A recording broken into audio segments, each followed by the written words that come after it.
Nakakaganda po ba yan? Yes, nakakakinis at nakakaputi siya. Ambisyosa ka? Bulkasil o tubig ng baterya ang gamitin mo dyan sa mukha mo para mas matalab. Di ba, girls? Grabe naman. Porket ba binigyan kayo ng makinis na mukha, eh may karapatan na kayo na laitin at mang-apak ng tao na may insecurity sa mukha.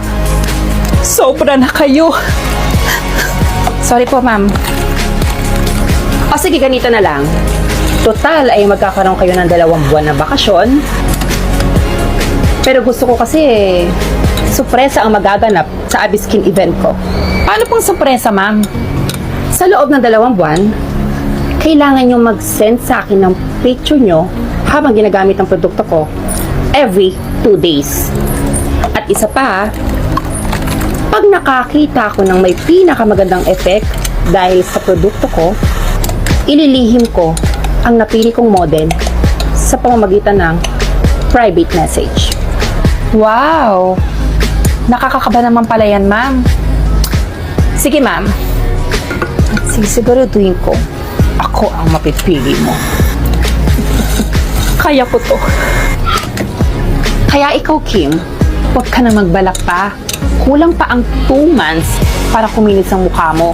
Kailangan dyan, 60 years.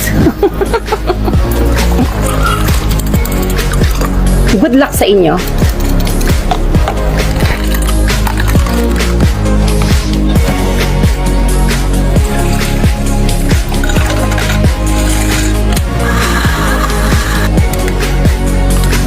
Parang nakakapagod naman maglagay nito. Ganito pala ang pakiramdam na magpahid ng mga ganitong pampaganda.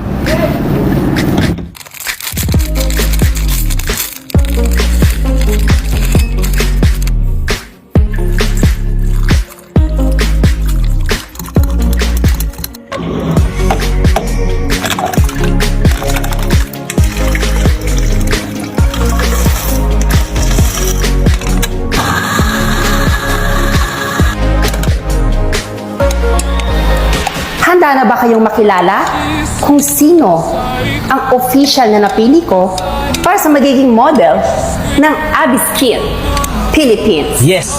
Handang-handa na! Nakakainis, hindi ako nakuha. Sa tingin mo, sino kaya ang nakuha? Hindi kaya si Kim? Te, nagpapatawa ka ba? Sa tingin mo sa loob ng 2 buwan, kikilis agad din si Kim? Te, ang kailangan dun dasal o ritual. Sira ulo ka talaga yan, oh. Hindi ba kayo napapagod bulihin si Kim? So ano naman ang pakialam mo?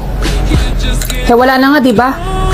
Eh hindi na nga yata papasok dito sa eskwelahan natin yun eh. Dahil na-depress rin yata yun nung binuli natin.